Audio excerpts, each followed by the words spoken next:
Good morning, everybody. This is Dave Wallace from Waiwa, Hawaii. Welcome to my weekly series here on YouTube. And this week, I'm very happy to be with you. And I got good news for my book, The Journey of Our Souls. Right now, it's in the hands of our printer. And about a week or so, I should be having a proof of my book. And we're going to be taking a look at it before we have our first printing.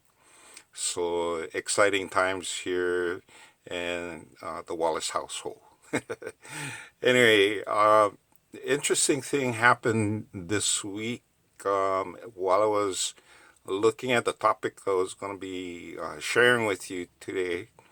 I was on Facebook and I saw the address of my old home in Laie pop up on the screen, and interesting. I was able to connect with the people there. I know the people and who lived there, and today I'm going to be sharing a story of that home.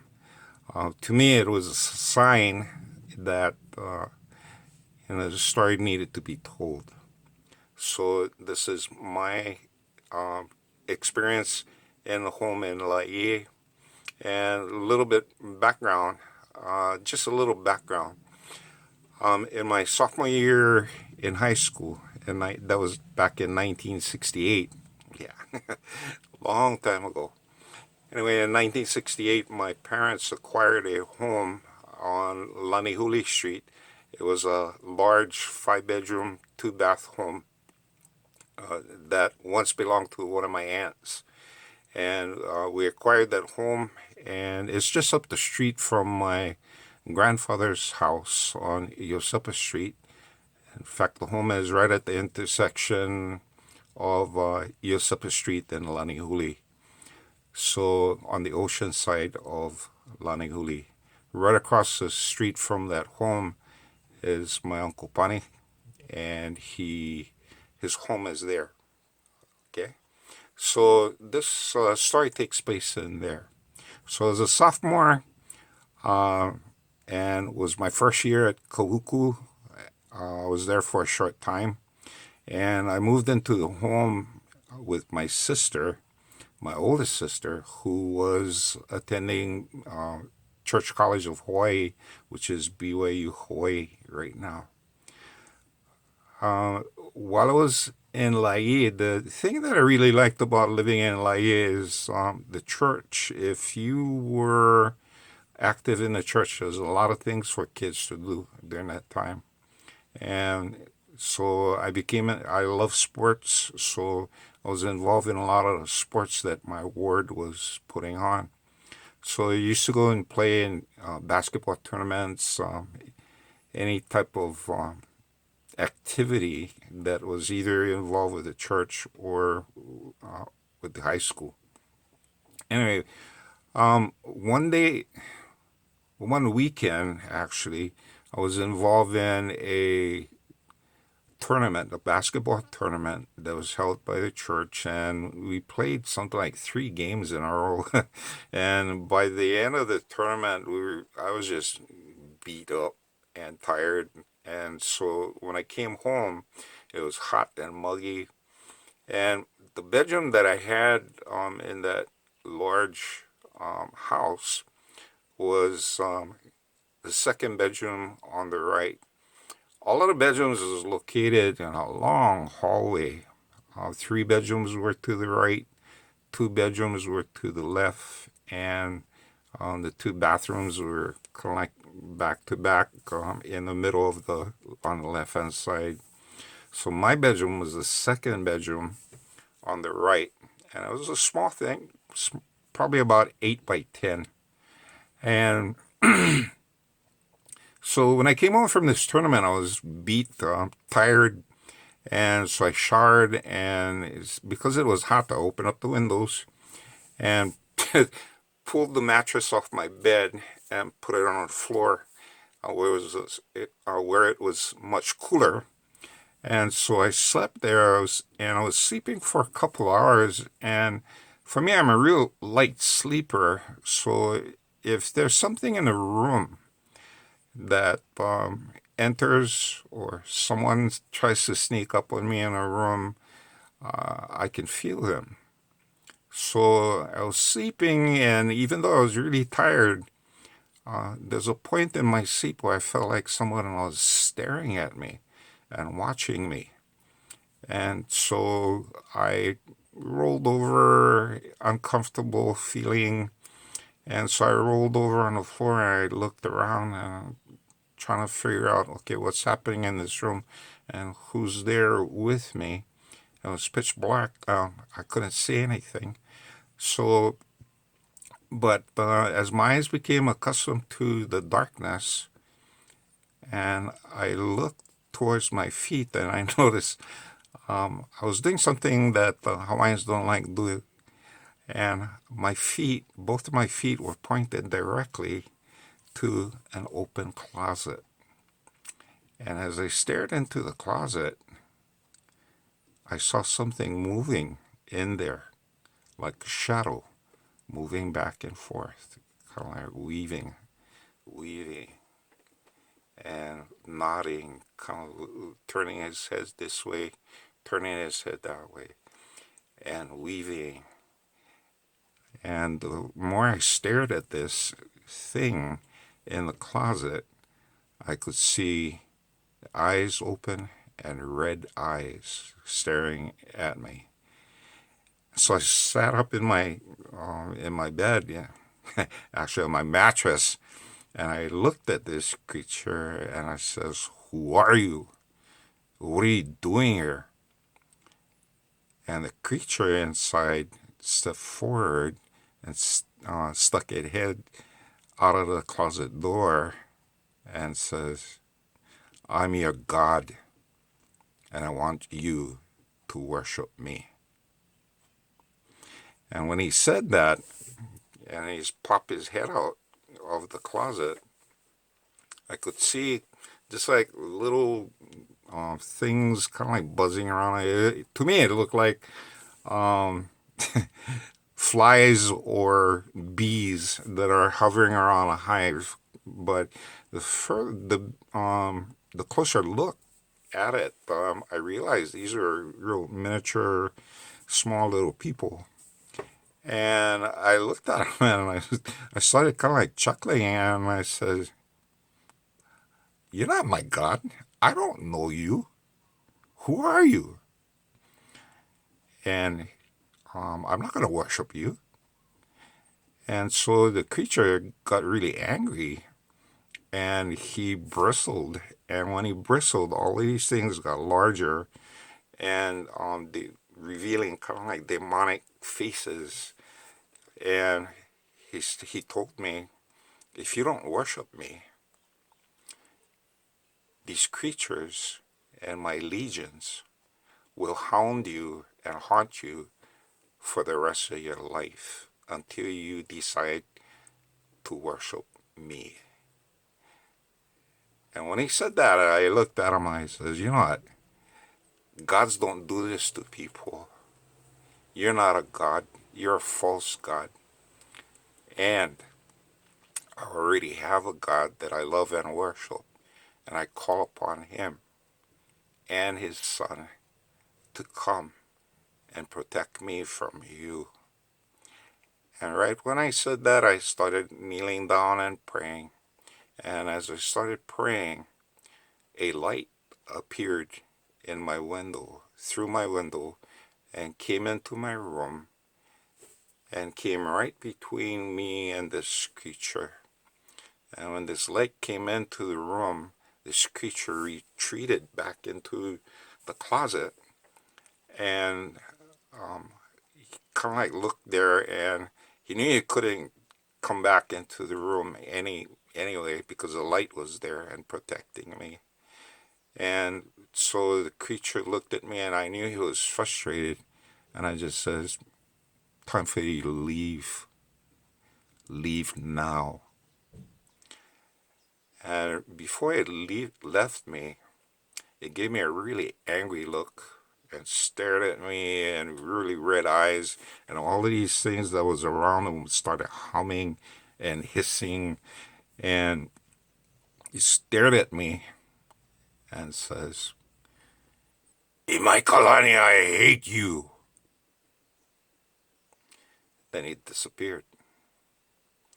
Now, that occurred when I was about 15 years old.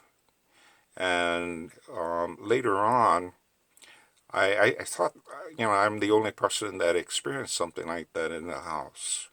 But apparently, um, a couple years later, when my brother and his new wife moved into the same house, he experienced the same thing with the same demon coming out of the closet and asking him to worship him. And we talked about it several times.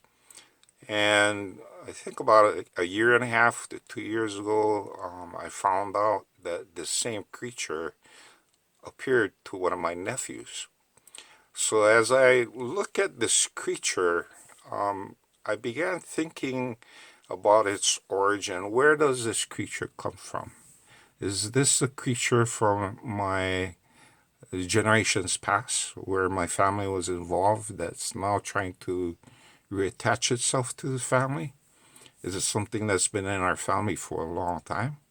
Is it something that, is there some kind of promise that was made between me and my family members that this creature is now trying to collect? The interesting thing about this creature is that after having this experience, my life, in fact, in some of my book, part of my book, The Journey of Our Souls, if you take a look at that, my life has been a series of challenges that I had to overcome. And a lot of times I find myself right on the verge of success.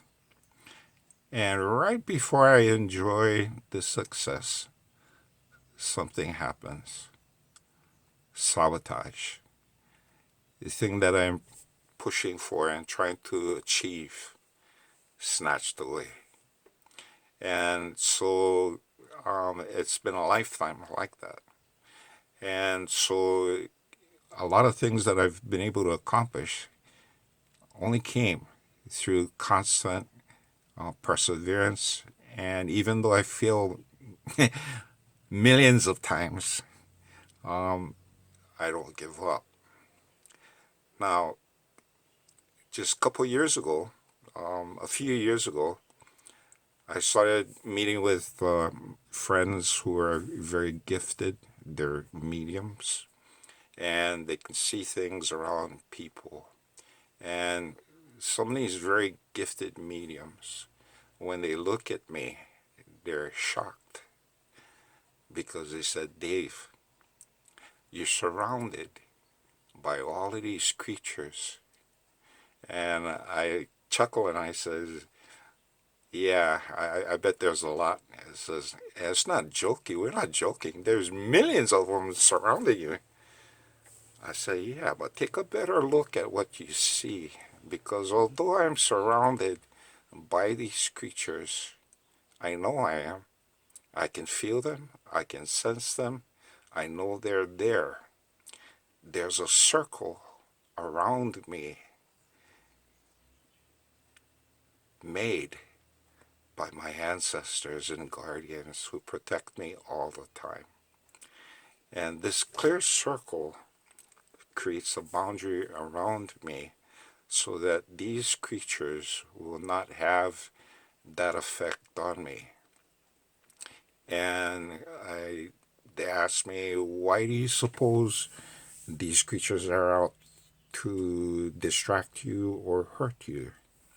I says, "Well, if I didn't have something important to do you think they'd even care about what I'm doing?"